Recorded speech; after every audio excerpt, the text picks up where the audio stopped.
Ребят, всем привет, всем здравствуйте, меня зовут Ева Лехцер, вы на моем канале, и для вас я по вашим просьбам делаю обзор новинки этого года, Таро Макрам. Как оно еще называется, мрачное Таро, либо жуткое Таро.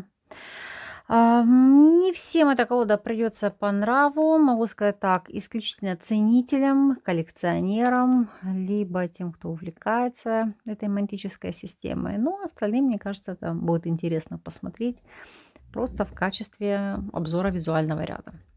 Но, тем не менее, я считаю, что это инструмент, который заслуживает внимания. Ждала ее достаточно долго, должна она ко мне была приехать еще в ноябре, но приехала в январе этого года. Ехала посылка из Австралии. Издательство у нас Rockpool. Стоимость вот заявлена, то есть вы можете понимать. Ну, плюс с учетом транспортных расходов, сколько она вам обойдется. Вот такой вот интересный бокс. Плотная картонная коробка, как видите, в виде гроба, в виде саркофага. То есть у многих это уже отталкивает. Очень классное качество печати. Тактильно, просто она безупречна. Вот кто, если любит покрытие Soft Touch, однозначно эта колода, этот инструмент вам зайдет. Но основной фишкой этой колоды является не только визуальный ряд, тактильные ощущения, но еще звуковое сопровождение. Почему? Потому что на самом деле очень оригинально автор этой колоды придумала, создала Саманта Уэст подачу. Сейчас вы посмотрите.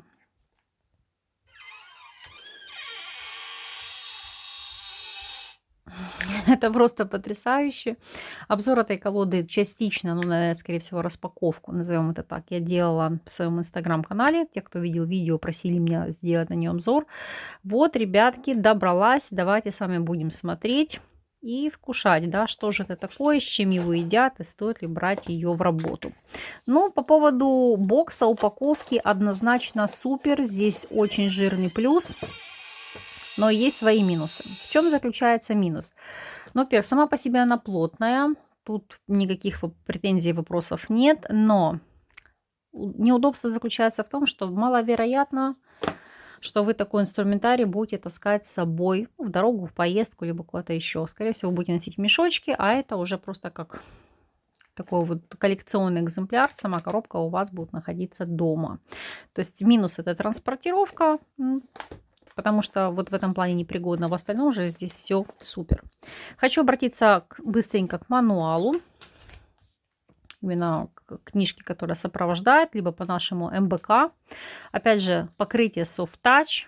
Замечательное качество печати. Книжка у меня немножко такая помятая, потому что я читала, там делала себе закладки, помечала. Здесь мы четко видим все о колоде, структура колоды. Идет значение по каждому из арканов. Посмотрите, какое качество печати, рисунки. Замечательная полиграфия. Тут пишется, как использовать эти карты, о чем они говорят, какие расклады вы можете использовать для себя, как с ними работать. Ну, вот такого плана. Ну и непосредственно сами арканы. Не могу сказать, что вы здесь для себя почерпнете много информации, но тем не менее в двух словах вам будет понятно, о чем здесь идет речь, почему именно такая прорисовка и что автор хотела этим сказать. Ну и в принципе так о всех картах. То есть полиграфия замечательная, здесь претензий, вопросов нет. Теперь переходим к самой колоде. Итак, ну для меня, скажу честно, это произведение искусства. Повторюсь, не всем эта колода зайдет, но лично мне она нравится по своей подаче, по своей энергетике. Колода стандартного размера, как мы знаем, 12 на 7, 12 в высоту, 7 в ширину. Она идет с двухсторонней такой вот soft-touch покрытием, могу сказать, матовой ламинацией. Как вы видите, рубашка здесь тоже двухсторонняя, потому что сама по себе колода, она предполагает работу на прямых и на перевернутых арканах. Ну, то есть для кого это актуально, и для тех, кто не умеет считывать теневую сторону карты в прямом положении. Покрытие золоченое торцов. Вырубка карт идеальная. У меня сейчас немножко карты погнуты, потому что я уже активно с ними работала. Но при распаковке, когда я ее распаковывала, то есть все замечательно, не было никакой деформации, идеально ровные, то есть претензий Нет. Ну, давайте теперь немножко о самой колоде, о ее структуре, почему такая прорисовка и что вообще, по сути, автор хотела сказать, какую смысловую нагрузку она сюда вкладывала и кому эта колода подойдет. Ну, в плане классификации могу сказать сразу, да, она все-таки соотносится к темным колодам. Не для всех это подходит в работу, но для коллекционеров, для тех, кто постоянно ищет новое, интересное, с неординарной подачей информации, то для вас это, конечно, будет в плюс. Итак, о чем здесь нам хотела рассказать Саманта? То есть она хотела в первую очередь иметь инструмент, который бы показывал неизвестную часть нас самих. Почему? Потому что здесь она прописывает как внутреннюю работу с тенью. Это длительный процесс, который включает в себя медитацию, самоанализ, ну и позволяет нам погрузиться глубоко в свою собственную психику и соединиться с частями, ну, которые бы мы не познали бы иначе. И вот здесь она четко говорит о том, что ее инструмент предназначен для работы с тенью, то есть исследования себя самого, ну, со всех сторон. И исследовать то, чтобы мы хотели, чтобы в нас не видели другие, то есть скрыть это от посторонних глаз.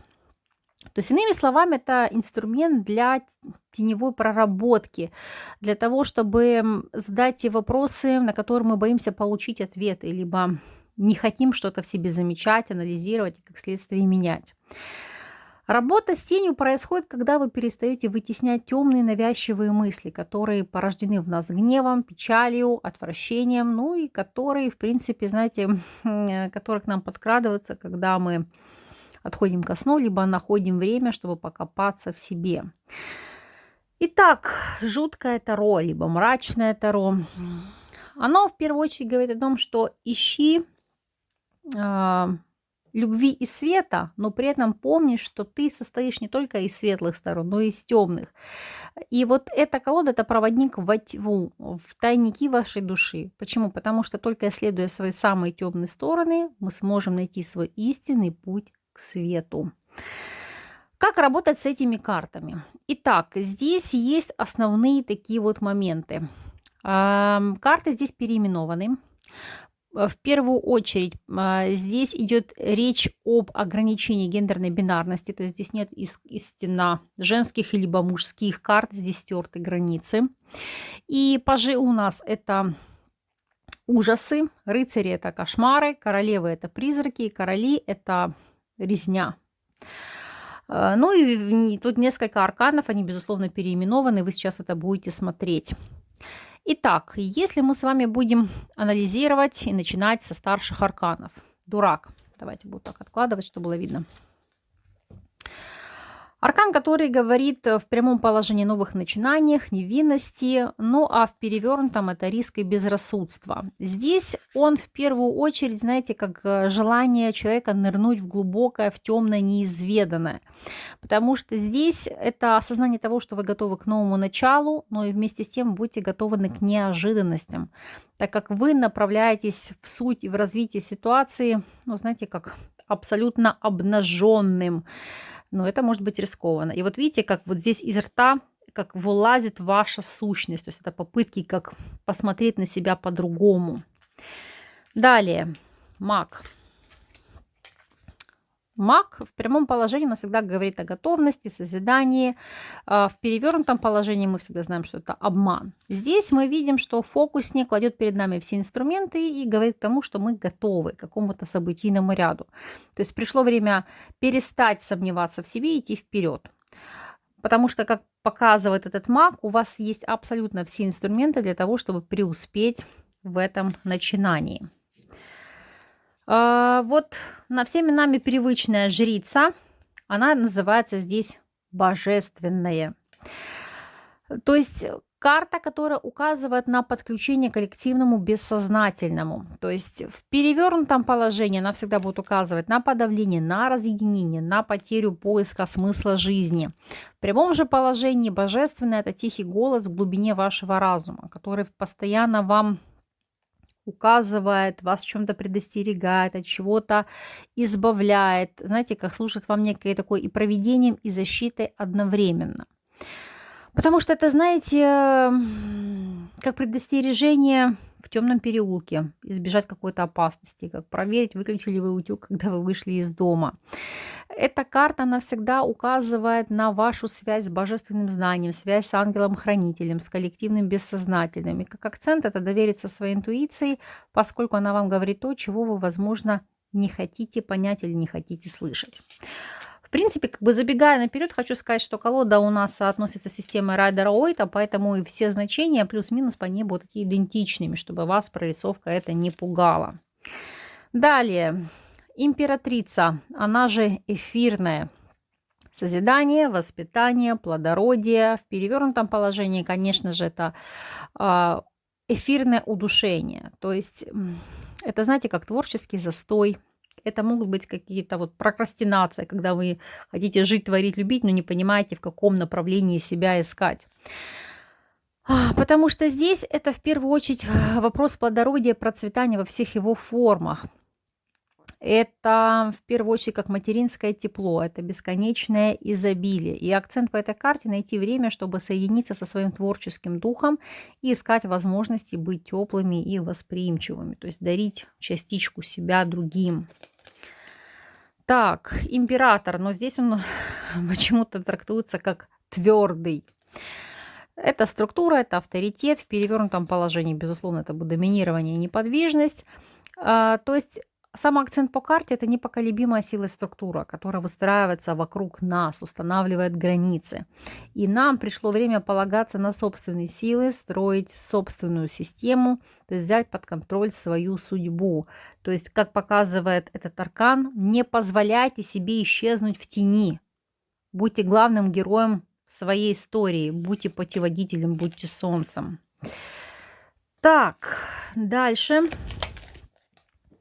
Жрец, или он же проводник, путеводитель. Руководство, учитель, общество, наставник, изучение и так далее. В перевернутом положении это секта, это слепое следование каким-либо правилам, догмам и так далее. Потому что путеводитель – это книга, которая разложена перед вами, в которой перечислены все условности и правила общества. Он наполнен законами, моральными учениями, и вам пришло время взять перо и начать писать собственные онорарии. То есть либо свои собственные, ну не могу сказать, что монологи, может быть, свою биографию или какие-то свои заметки. Она указывает на то, что соединитесь со своим моральным компасом, выберите законы и устои, которым вы следуете. Учитесь у учителей, которых вы выбираете сами, а не тех, кого выбирают за вас. То есть это как реальное истинное положение вещей. Вот такая вот интересная карта, аркан влюбленный. Безусловно, это карта двойственности, выбора, нерешительности в перевернутом положении, потому что идет непонимание, какой дорога, каким путем идти. Потому что влюбленный – это ситуация конфликта, это две стороны одной медали. Они одинаково взвешены, но совершенно разные. Но вы должны тоже прекрасно понимать, что без темного не бывает светлого и наоборот. Поэтому вы на перекрестке. Одна развилка ведет в туман, а другая к свету. На какой риск стоит пойти? То есть на это нельзя ответить легкомысленно. То есть необходимо все тщательно взвесить, определить риски, опасности обоих вариантов, потому что каждый из этих вариантов приведет абсолютно к разным результатам. Колесница. Колесница всегда это у нас аркан импульса, движения, свет в темноте, то есть свет в конце тоннеля, если хотите так, то есть направление, куда двигаться. В перевернутом положении, конечно же, это будет потеря, отсутствие ориентира, отсутствие драйва, потому что, ну, по сути, ключевое значение колесницы – это акцент на то, что пора идти, двигаться, бежать. То есть как акцент по карте, ради чего вы стоите, чего вы ждете? Бегите, действуйте. Сила. Сила у нас это, конечно же, аркан мужества, эмоциональной стабильности. В перевернутом положении это всегда у нас будет слабость, гордость, в чем-то гордыня. Сила проявляется, когда вы в ней больше всего нуждаетесь, когда вы находитесь на самом дне и готовы обратиться в прах. Почему? Потому что это как акцент вот последнего рывка, вот то, что вам спасает жизнь. Когда вы чувствуете себя полностью сломленным, потерянным, вот внимательно посмотрите на себя, потому что у вас есть все, что нужно, чтобы выжить. Вы намного сильнее, чем думаете. Этот символизм Змея – это как символ мудрости, а рука – это, по сути, рука, которая, ну, как, знаете, воспряла. Не могу сказать, что прям из пепла, но да, как вот реально последний рывок. Дальше.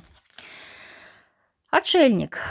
Такое незамысловатое здесь изображение. Это символ созерцания, тишины в перевернутом положении. Именно в этой колоде это символ удаления и одиночества. И отшельник, он живет в такой, знаете, в полной какой-то прокрастинации, глубоко в лесу, он сосредоточен на учебе и росте. Карта говорит всегда о том, что пришло время покинуть безопасность ваших нынешних социальных кругов, сосредоточиться на себе, смотреть вовне на то, что происходит вокруг вас, но не забывать о том, что вы сможете найти уединение, радость, счастье в собственной компании. Далее, колесо фортуны. Карта, которая указывает на переменчивость удачи. Почему? Потому что колесо фортуны всегда вращается, это как следствие смещения циклов. В перевернутом положении это неудача, да, то есть смена аттракционов. Было весело, стало страшно. То есть всегда карта указывает на какой-то большой сдвиг, потому что вот-вот колесо снова повернется. И если вам в чем-то не повезло, то это хорошая новость для вас. Все в жизни временно, либо как было написано на кольце царя Соломона, и это пройдет. То есть, если вы находитесь на полосе побед, дерзайте. Почему? Потому что, возможно, придет время, когда будет белая полоса сменяться темной, да, и наоборот, потому что ничто не длится вечно. Теперь справедливость. Интересное такое изображение в качестве песочных часов. Карта, которая у нас указывает на закон, на справедливость, на личные границы, рамки. В перевернутом положении это, безусловно, будет ложь, несправедливость. И знаете, как разделение на темное и светлое. Здесь нет каких-то полутонов. Справедливость никогда не живет в сером. Почему? Потому что здесь она всегда понимает, что каждый получает по заслугам. Когда меч правосудия падает, он редко промахивается. То есть, если вас обидели, будьте готовы получить свое правосудие. У вас есть на это все шансы, все возможности. Карма на вашей стороне. Так, повешенный. Аркан, который указывает на изменение перспективы, на комфорт в дискомфорте.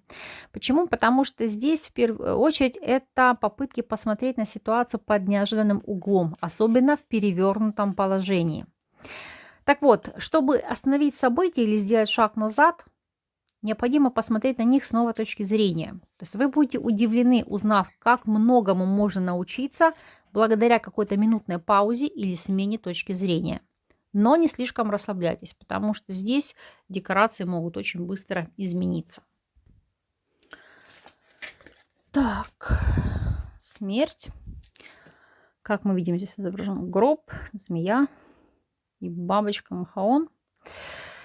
Как символ смерти, перемен и трансформации. Это всегда освобождение, окончание. В перевернутом положении это инерция. Тогда карта появляется перед нами, когда пора что-то отпустить, изменить, позволить себе поплакать о том, что потеряно, потому что оно действительно ушло навсегда. Карта всегда показывает, что даже если ваша боль и страдания действительны, знаете как, вам нужно что-то сделать для своего личностного роста. То есть из пепла и смерти восстанет что-то новое и прекрасное. Карта трансформации. Умеренность. Всегда у нас баланс и гармония. В перевернутом положении дисбаланс. Это, знаете, как чаша, которая идеально уравновешивает вас, наполняя вас именно тем, что необходимо и до нужного нам уровня. Это чаша как символ внутреннего спокойствия. Она побеждает все остальное, все остальные негативные эмоции. То есть уровень покоя требует много работы, постоянной оценки ваших обстоятельств.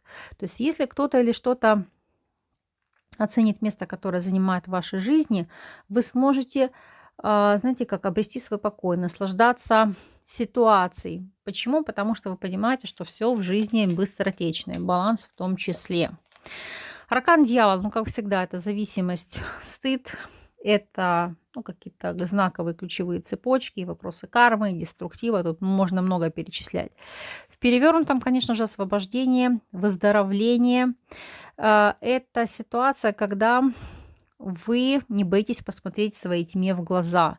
То есть это в чем-то могут быть болезненные, мучительные циклы, с которых вы не можете вырваться. Будь то токсичные отношения, переедание, зависимость, потому что дьявол – это всегда истинное зло, которое живет внутри. И вот пришло время разорвать цепи, которые стремятся уничтожить вас. То есть это, знаете, как не бояться посмотреть внутреннему страху в глаза, внутренним демонам. Так, смотрите, какая здесь интересная башня.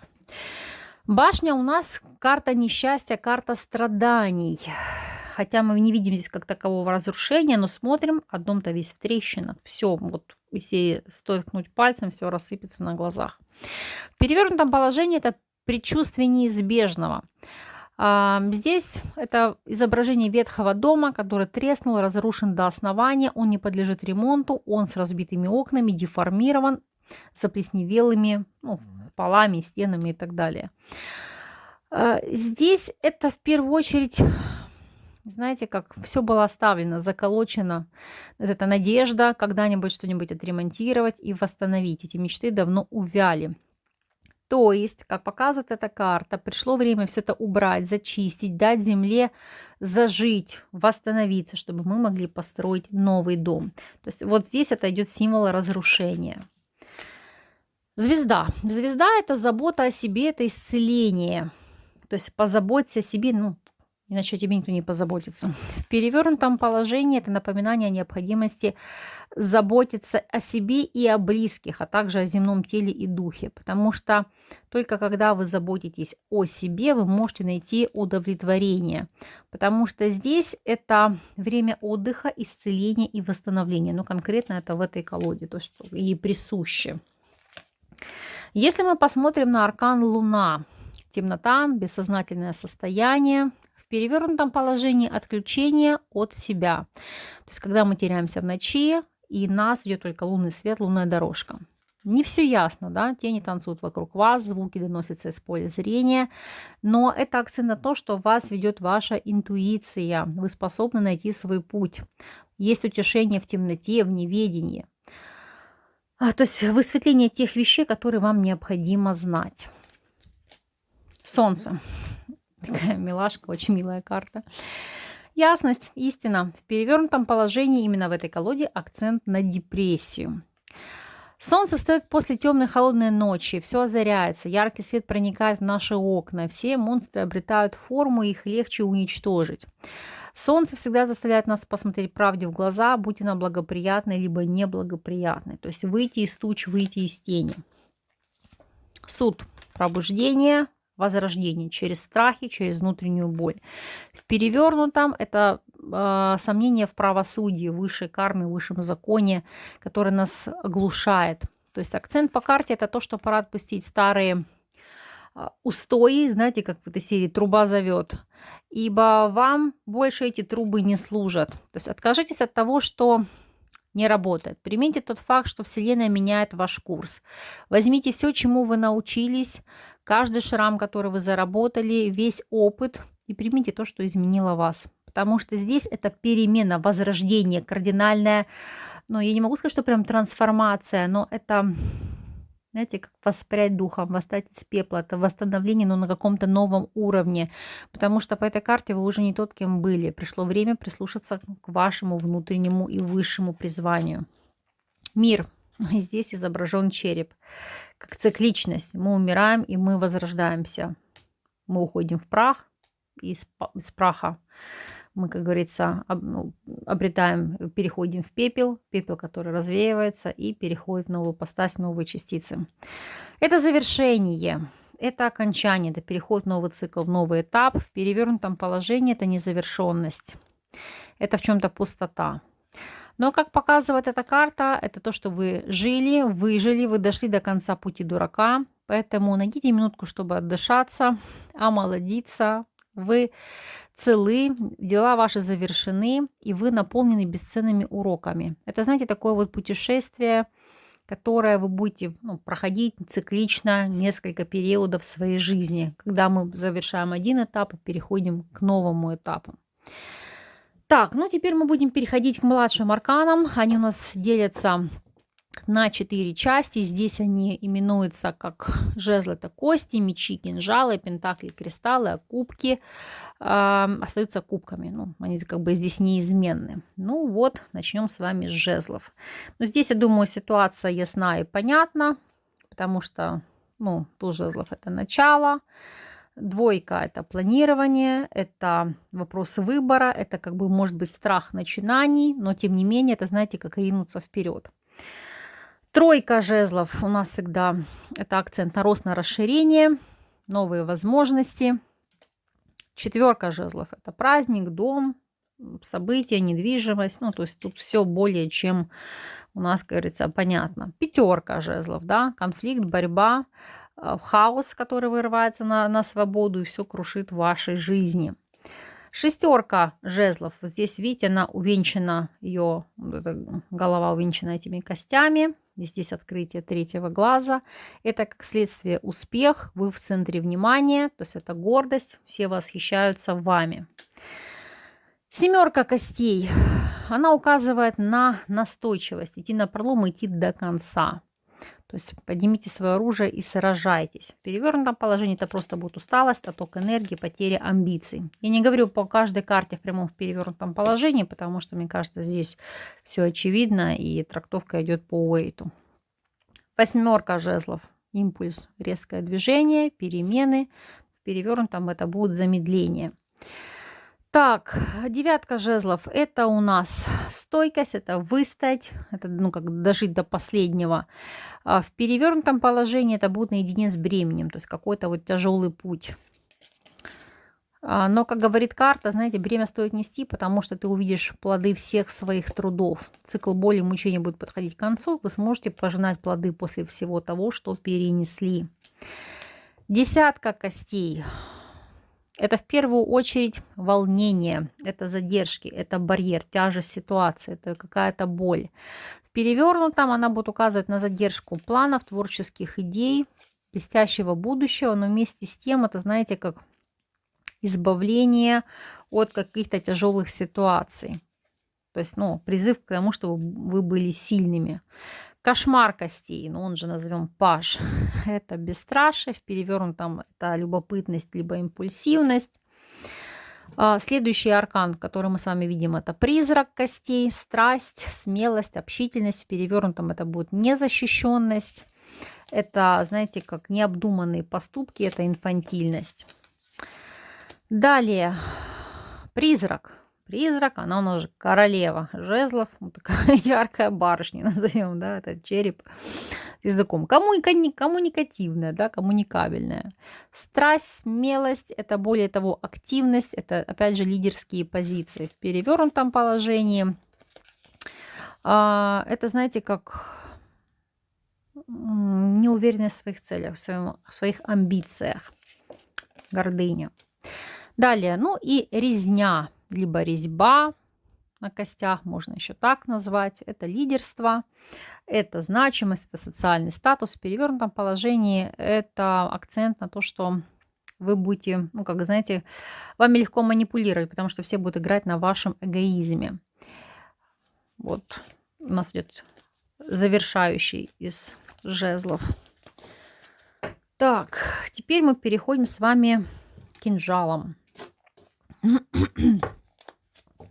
Туз, как всегда, это у нас ясность. Сейчас, не знаю, видно вам хорошо, постараюсь поближе поднести. Двойка — это нерешительность, это слепота.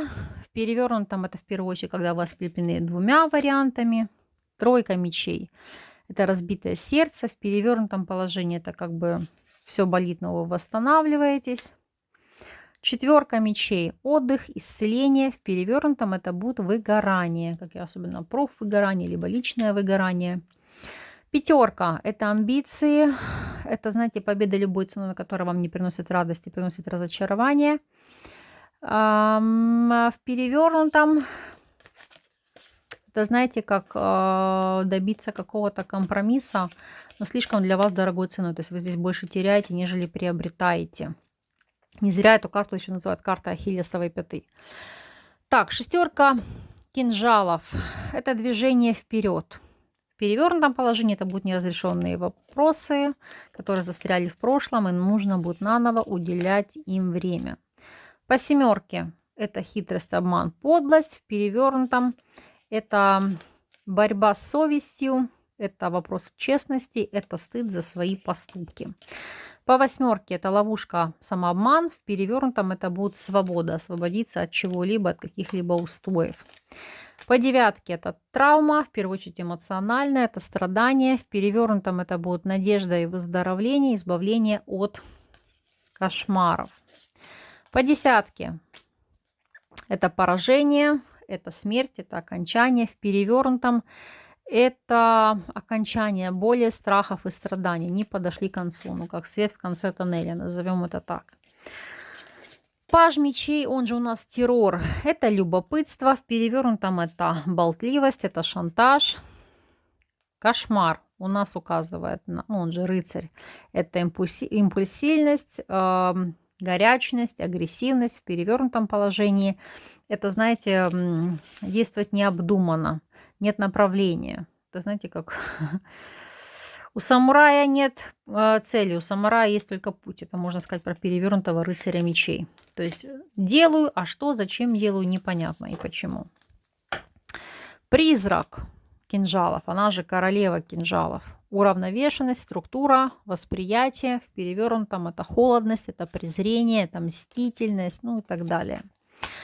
Какой у нас здесь король кинжалов или резня, бойня кинжалами? То есть в прямом положении это мастер разума, это дисциплина, структура. В перевернутом это жестокость, это руины, это, знаете, идти по трупам, идти по головам.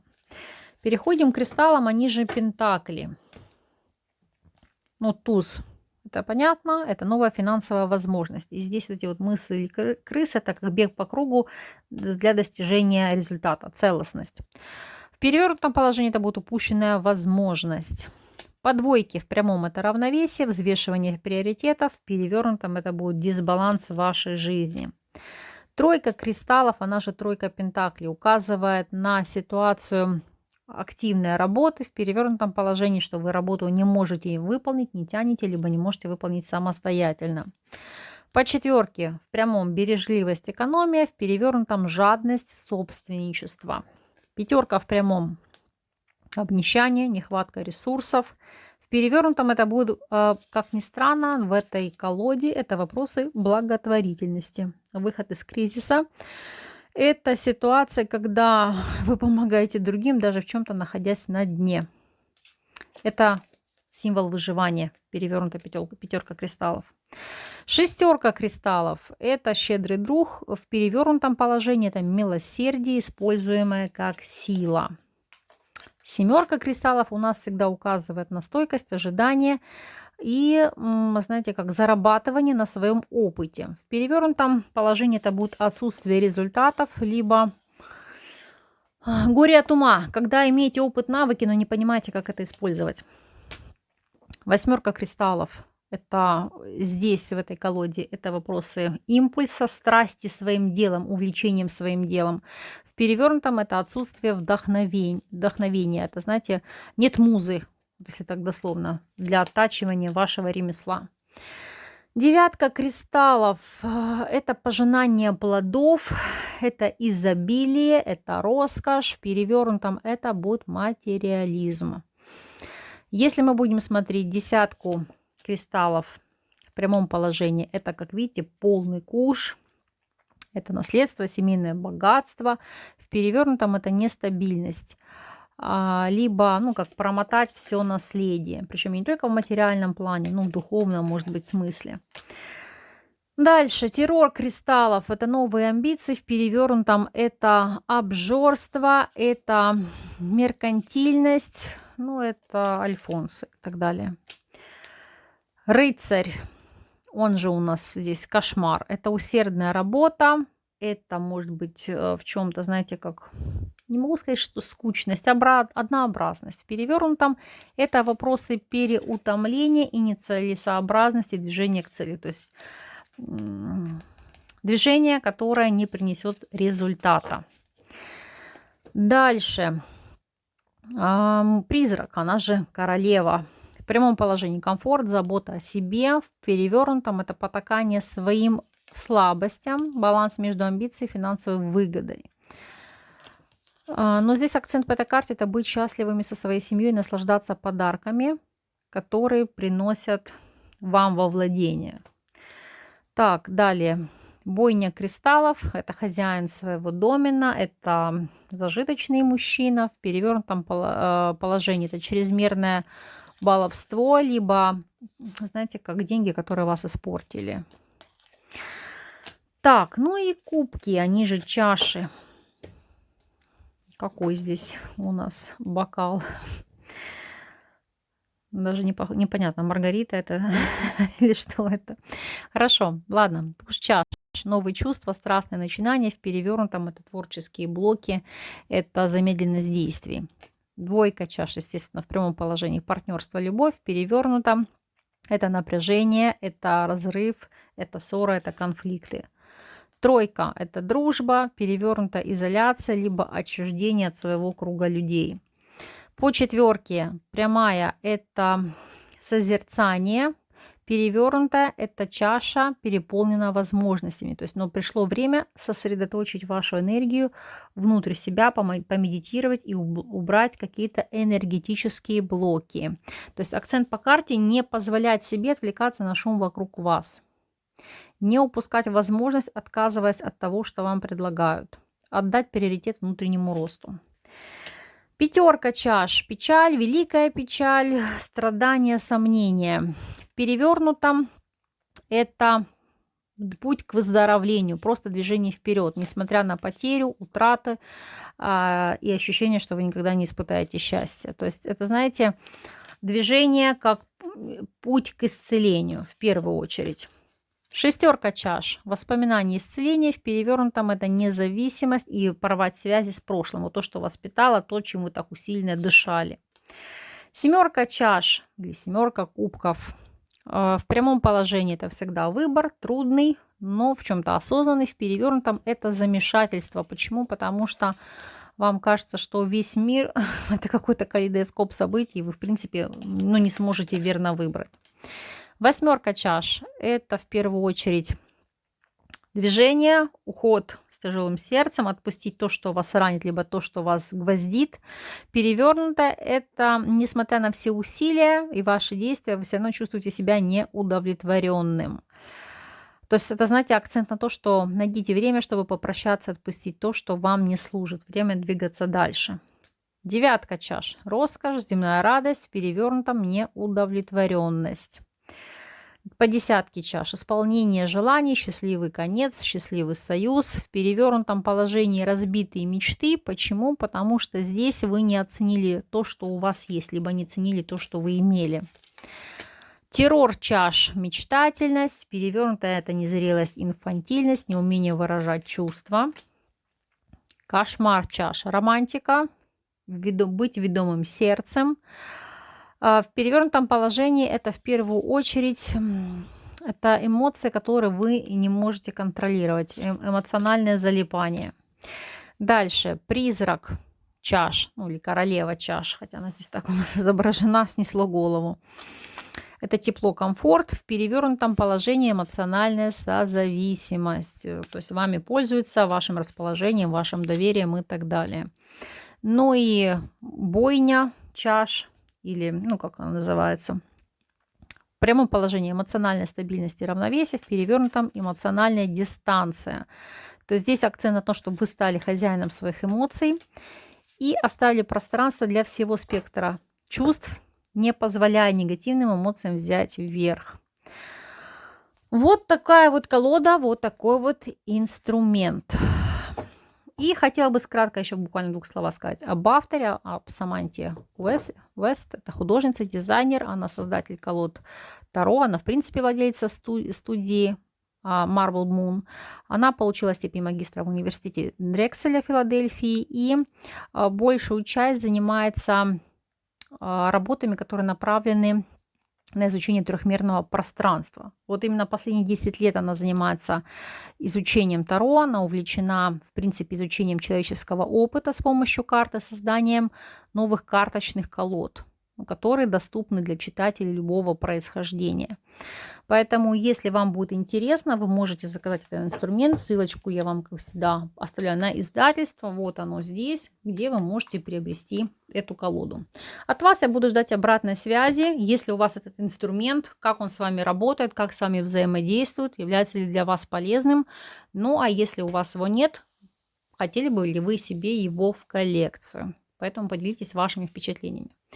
Я же вас искренне благодарю за просмотр. Надеюсь, что все-таки этот краткий обзор для вас будет полезным, понятным. Ну, жду от вас обратной связи, комментариев, лайков. Оставляйте ваш энергообмен. А я с вами не прощаюсь. И до новых встреч!